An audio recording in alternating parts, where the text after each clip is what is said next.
नमस्कार, बंजारा बीट्स में आपका हार्दिक स्वागत है। मैं हूं ज्योति प्रकाश खरे।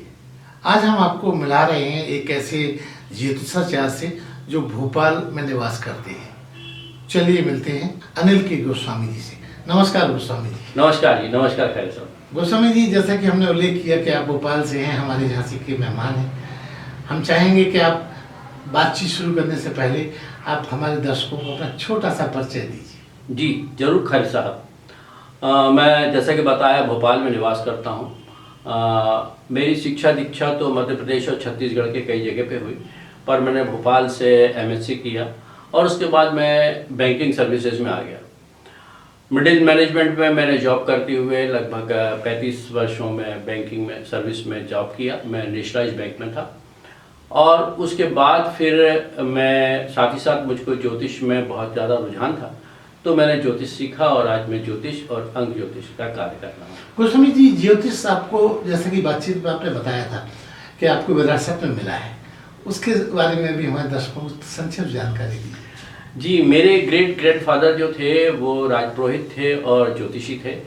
तो उस समय जहाँ आप जानते हैं कि ज्योतिष एक ऐसी चीज़ थी जो कि जन सामान्य के लिए सुलभ नहीं थी, उस समय केवल राजाओं और बड़े लोगों के लिए थी। तो मेरे ग्रेट फादर जो थे वो राजा जो हमारे यहाँ बानपुर के जो महाराज थे उनके पास ज्योतिषी और राजपुरोहित थे, तो वो मेरे खून में रहा। और जब मैं थोड़ा सा समय मिला तो मैंने कहा कि इस विधा को मैं फिर से सीखूं, और मैंने वो सीखा। गोस्वामी जी, जैसा कि आपने बताया अभी हमारे दर्शकों को कि आपने सेवानिवृत्ति के बाद इसको इसकी उड़ान भरी, बताइए कि कहाँ से शुरू किया आपने और आज आप किस मुकाम पे हैं? जी, जैसा होता है कि किसी विद्या को सीखने का कोई एक तौर तरीका होता है, क्लासरूम से या गुरु शिष्य परंपरा से सीखते हैं। तो जब मुझे लगा कि मुझे ज्योतिष सीखना चाहिए तो मुझे मालूम पड़ा कि पंडित हेमचंद जी पांडे हैं, वो भारत के प्रतिष्ठित ज्योतिषाचार्य हैं और वो भोपाल में निवास करते हैं और वो अपने कुछ खास लोगों को लेकर क्लास में शिक्षा कराते हैं। तो मैंने उनके पास मैं शिक्षा लेने के लिए गया और आपको जान के आश्चर्य होगा कि जब मैं उनके पास गया तो उन्होंने मुझसे कहा कि अनिल, आप अपनी जन्मपत्री मुझे दीजिए। मैंने सोचा कि मेरी जन्मपत्री क्यों मांग रहे हैं। तब उन्होंने मुझसे उन्होंने मुझे बताया कि आपकी जन्मपत्री में देखेंगे कि ज्योतिष सीखने का गुण है भी कि नहीं। तो खरे साहब, हम ये कहना चाहते हैं कि किसी व्यक्ति की जन्मपत्री को देखकर इस बात का आप बता सकते हैं कि उस व्यक्ति को कौन सी विद्या सीखना चाहिए, कौन सी विद्या सीखने का गुण है और कौन सी विद्या सीखने का गुण नहीं। आजकल के समय में व्यक्ति अपना करियर को अपनी इच्छा से चुन लेता है और बाद समय में आपने देखा होगा कि व्यक्ति इंजीनियरिंग करता है और उसके बाद वो बिजनेस करने लगता है, आईआईटी करता है और उसके बाद फिर वो ऑनलाइन सेलिंग का काम करने लगता है। कहने का मतलब यह है कि अगर मुहावरे की भाषा में कहूँ कि पढ़ो फारसी और बेचो तेल। इसलिए अगर आप किसी ज्योतिष से या किसी अंक ज्योतिष से बच्चे के करियर के बारे में पहले डिस्कस करके चलेंगे, काउंसलिंग करेंगे तो वो राइट ट्रैक पे जाए। गोस्वामी जी, जैसा कि आपने बातचीत में बताया था कि आपने ज्योतिष के साथ साथ अंक ज्योतिष में भी पारंगत हासिल की है, उसके बारे में भी बताइए हमारे। अच्छा प्रश्न है। देखिए, वैदिक ज्योतिष तो एक प्राचीन काल से चला आने वाला सब्जेक्ट है, विषय है। ज्योतिष की उत्पत्ति हुई थी वेदों से। वेदों को जब ये बोलते हैं कि वहाँ ज्योतिष उसके चक्षु थे, आंखें हैं उसकी, यानी कि जनसाधारण को सरल भाषा में ज्योतिष बताता है। ज्योतिष वर्तमान, भूत और भविष्य के बारे में प्रेडिक्शन करता है। अंक ज्योतिष एक उसके बाद उसी में से निकला हुआ एक विद्या है। सही माने में जब अपन देखते हैं कि हम किसी भी चीज़ को नाप सकते हैं, चाहे वो पानी हो, चाहे वो कपड़ा हो या कोई ना हो, मगर अंकों को नहीं, मतलब हम भाषा को नहीं नाप सकते, तो भाषा को भी नापा, उसको भी नंबर्स दिए। तो अंक ज्योतिष है, इसका मूल आधार है हमारी जन्मतिथि यानी date of birth. Date of birth में आप ये विचार कीजिए कि कोई व्यक्ति अगर किसी एक डेट ऑफ बर्थ पे पैदा होता है, कोई 5 तारीख को पैदा होता है, कोई 17 को पैदा होता है, कोई 22 को पैदा होता है, वो उस तारीख को जो पैदा हुआ वो एक विशेष मंतव्य लेकर पैदा हुआ। जो 17 तारीख वाले में पैदा वाले होने वाले में जो गुण होंगे वो 22 वाले में नहीं होंगे, वो 6 तारीख वाले में नहीं होंगे। यानी कि आपकी जो डेट ऑफ बर्थ है वही आपके पूरे कैरेक्टर को, आपकी पूरी शिक्षा को, आपकी डेट ऑफ बर्थ ही सारी चीजों को दर्शा देती है। तो अंक ज्योतिष केवल डेट ऑफ बर्थ और आपके नाम को लेकर सारी चीजों का एनालिसिस करने में सक्षम होती है। गोस्वामी जी, चूंकि आपका ज्ञान बहुत गहरा है और बहुत बरसों से आप इस फील्ड में हैं, तो आप कहाँ कहाँ सम्मानों से नवाजे गए, कहाँ कहाँ आपको लोगों ने सराहा, उसके बारे में भी जानकारी दी। देखिए, ज्ञान को तो सम्मान सब जगह मिलता है, सही कहते हैं। जहाँ जितने आजकल भारत भर में जहाँ ज्योतिष मंच होते हैं वहाँ पे हम लोग को बुलाया जाता है, जहाँ परिचर्चाएं होती हैं वहाँ पे हम जाते हैं और वहाँ पे हमको उनका सम्मान मिलता है। अभी गत सितंबर महीने में ही वृंदावन में एक इंटरनेशनल ज्योतिष सम्मेलन हुआ जो धर्माचार्य अजय जी ने किया था, उसमें भी मैं गया, वहाँ पे भी हमें सम्मान मिला। और इस प्रकार प्रदेश भर में और देश भर में जहाँ हम जाते हैं वहाँ पे सम्मान मिला। विदेशों से भी हमें सम्मान मिलता है। साथ ही साथ मैं अंक ज्योतिष को सिखाता भी हूँ, ऑनलाइन और ऑफलाइन सिखाता हूँ।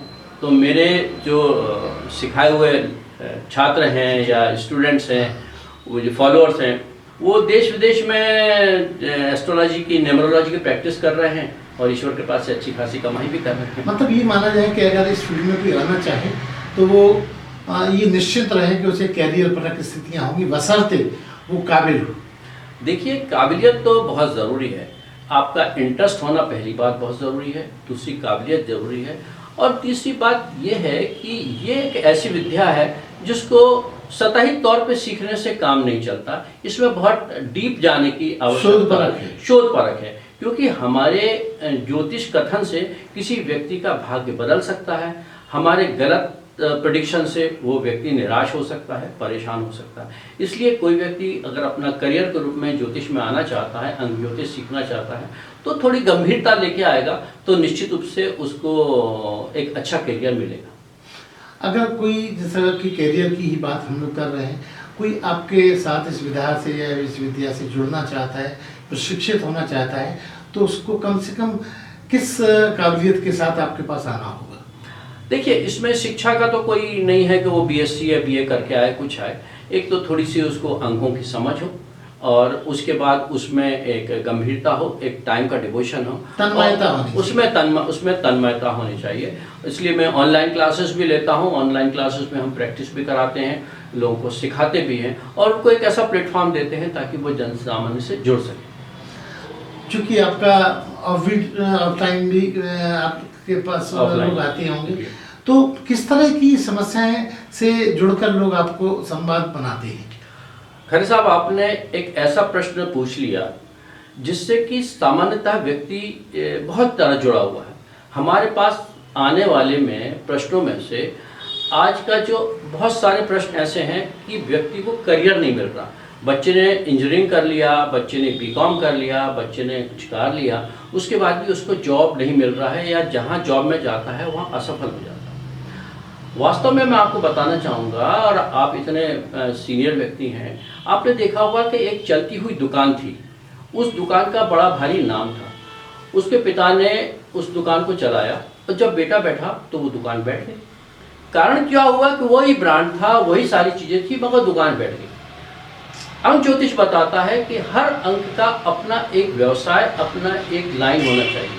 अगर पिता ने कॉस्मेटिक की दुकान खोली थी, गारमेंट की दुकान खोली थी, तो निश्चित रूप से पिताजी का नंबर 6 के होंगे व्यक्ति, और जब बेटा बैठा तो हो सकता है वो नंबर 3 का हो। यानी पिता का ग्रह शुक्र प्रबल था और बेटे का ग्रह गुरु प्रबल था। गुरु जो कि शिक्षा के व्यवसाय में जाना चाहिए, अगर वो कपड़े की दुकान पर बैठने लगेगा, कॉस्मेटिक की दुकान पर बैठने लगेगा तो कथा भी नहीं चलेगी, मिसमैच हो रहा है। तो मिसमैच हो रहा है। तो अगर बेटे को आपने बिठाला तो वहां आपने गलत निर्णय लिया। तो ये ज्योतिष बताता है कि किस प्रकार से किस तरह का करियर चुनना चाहिए। हमारे पास जो आने वाले लोगों में करियर को चुनाव, उस प्रकार बहुत सारे लोगों के विवाह की बहुत सारी दिक्कतें हैं। लड़कियों का विवाह नहीं हो रहा, लड़कों का विवाह नहीं हो रहा है, और वो क्यों डिले हो रहा है। दूसरी बात, विवाह हो जाता है, उसके बाद तलाक के भी बहुत सारे कारण आ गए। उन कारण के पीछे भी एक बहुत बड़ा ये है, उस डिले के पीछे भी बहुत बड़ा कारण है कि सही ढंग से सिलेक्शन नहीं कर पा रहे हैं, या आपने ऐसे नंबर के साथ शादी कर ली जिसका कि एंटी नंबर के साथ शादी कर ली। एक उदाहरण देता हूं आपको, किसी बच्चे की डेट ऑफ बर्थ है 28, कोई भी महीने की हो सकती है, अगस्त हो सकती है, सितंबर है, उसकी 28 है। 28 का हुआ मूलांक 1। मूलांक यानी कि अंक ज्योतिष में 1 से 9 तक के ही नंबर होते हैं, उससे ज़्यादा का ज्ञान इसमें नहीं है। तो 28 अगर डेट ऑफ बर्थ है तो 2 + 8 हुआ 1। आपने उसके लिए जो लड़की चुनी उसकी डेट ऑफ बर्थ है 17, 8 हो गए, तो वो हो गई 8। अब आप सभी व्यक्ति सामान्यतः जानते हैं कि सूर्य और शनि पिता पुत्र हैं, पर वो शनि सूर्य के साथ दुश्मनी करता है। अगर लड़के का नंबर 1 है और लड़की का नंबर 8 है तो निश्चित रूप से या तो उनका विवाह होगा नहीं, और होगा तो आने वाले समय में तलाक होगा या खटर पटर चलती रहेगी। अब ऐसे समय में अगर हमने ज्योतिष का या अंक ज्योतिष का ज्ञान है तो माँ बाप को ऐसे विवाह नहीं करना चाहिए, क्योंकि आने वाले समय में उनका परिवार दुखदायी होने वाला है।